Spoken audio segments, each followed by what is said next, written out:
రాక్షసుడిగా మారిన ఎద్దు మరియు ఎలుగుబంటి మాయ. అడవిలో ఒక అడవి ఎద్దు అందరినీ ఇబ్బంది పెడుతూ ఉంటుంది. ప్రతిరోజు ఆ అడవి ఎద్దు ఎవరో ఒకరిని ఇబ్బంది పెడుతూ వెకిలి చేష్టలు చేస్తూ ఉంటుంది. అతను చేసే వెకిలి చేష్టలకి జంతువులకి నవ్వైతే వచ్చేది కాదు గాని వాళ్ళకి ఎక్కువగా నష్టం కలుగుతూ ఉండేది. కొన్ని సందర్భాల్లో జంతువులు గాయాల పాలు కూడా అయ్యేవి. ఒకరోజు జంతువులన్నీ కలిసి అడవికి రాజు అయిన సింహం దగ్గరికి వెళ్ళి ఆ ఎద్దు గురించి చెబుతాయి. ఏంటి, ఇంత జరిగినా నాకెవరూ ఎందుకు చెప్పలేదు? మీరందరూ అతను చేసే దౌర్జన్యాన్ని ఎందుకు మౌనంగా సహించారు? మహారాజా, మమ్మల్ని క్షమించండి. మేము మాత్రం ఏం చేయగలం? అతను మమ్మల్ని భయపెట్టాడు. అందుకని అతని గురించి మీకు చెప్పేంత ధైర్యం మాకు సరిపోలేదు. ఈ మధ్య అతని వెకిలి చేష్టలు మరీ మితిమీరిపోయాయి. అందుకనే మేమంతా ధైర్యం తెచ్చుకొని మీ దగ్గరకొచ్చాము. ఇప్పుడు మీరే మమ్మల్ని ఆ ఎద్దు నుండి కాపాడండి. ఇదంతా విన్న సింహానికి ఎద్దుపై చాలా కోపం వస్తుంది. అతను వెంటనే ఎద్దుని అడవి నుంచి బయటకు పంపించేస్తాడు. సింహం చాలా బలవంతుడు మరియు బుద్ధిమంతుడు. సింహం బలం ముందు ఎద్దు ఏమీ చేయలేక మౌనంగా అడవి నుండి వెళ్ళిపోతాడు.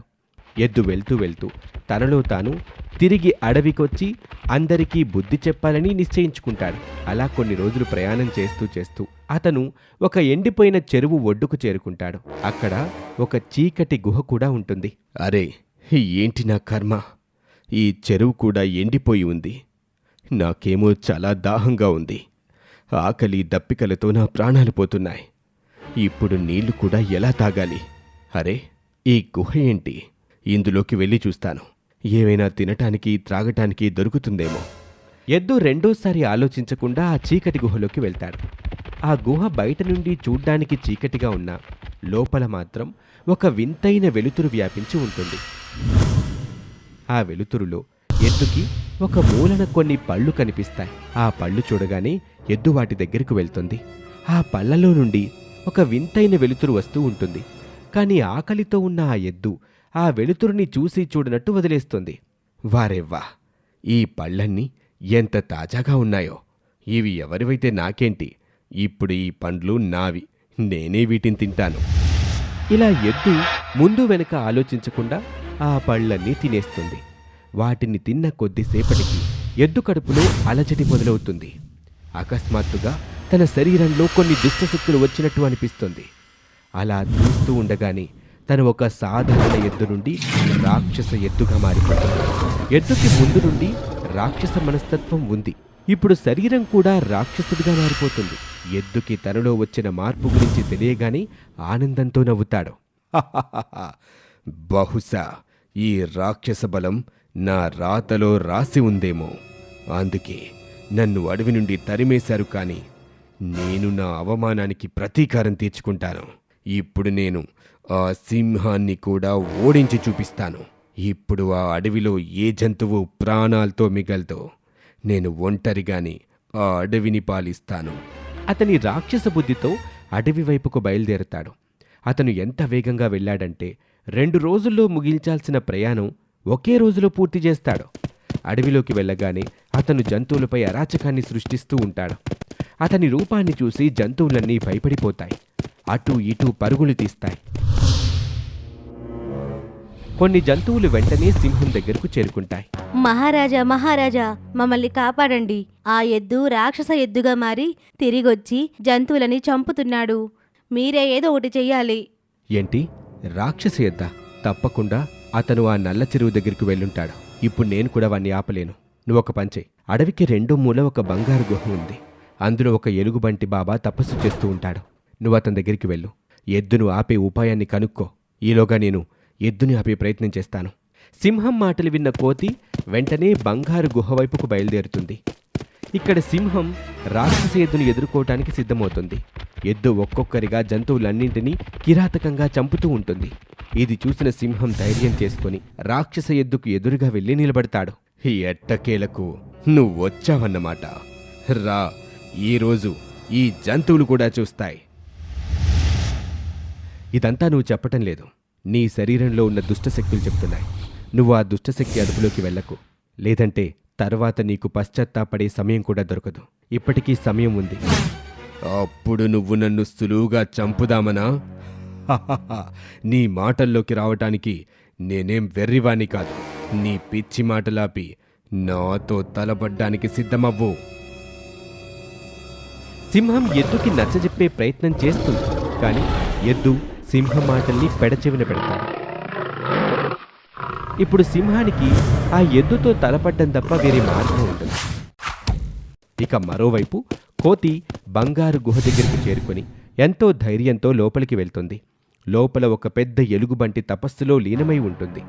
కోతి ఎంతో భక్తి శ్రద్ధలతో ఎలుగుబంటితో తన అడవిలో వచ్చిన ప్రమాదం గురించి చెప్తుంది. కోతి మాటలు వినగానే ఎలుగుబంటి తపస్సు నుంచి మేలుకొని, నాకు ముందుగానే అనిపించింది ఇటువంటి సమస్య త్వరలోనే రాబోతుంది అని. ఆ మూలలో ఉన్న పళ్ళు తీసుకొని నాతో పాటు అడవికి రా. మన రాజుకి వీటి అవసరం ఉంది. రా, నా వీపుపై కూర్చొని కళ్ళు మూసుకో. మన దగ్గర చాలా తక్కువ సమయం ఉంది. కోతి వెంటనే పండ్లు తీసుకొని ఎలుగుబంటి వీపుపై కూర్చొని కళ్ళు మూసుకుంటుంది. 2 నిమిషాల్లో ఎలుగుబంటి కోతిని కళ్ళు తెరవమని చెప్తుంది. తన అడవిలో ఉంటారు. కోతికి ఏమీ అర్థం కాదు. వాళ్ళు ఇంత త్వరగా అడవికి ఎలా చేరుకున్నామని ఆశ్చర్యపోతూ ఉంటుంది కోతి. మరీ ఎక్కువగా ఆలోచించకు. కొన్ని మాయాశక్తులు నాకు కూడా తెలుసు. ఇప్పుడు వెంటనే ఆ పళ్ళు తీసుకొని నాతోరా.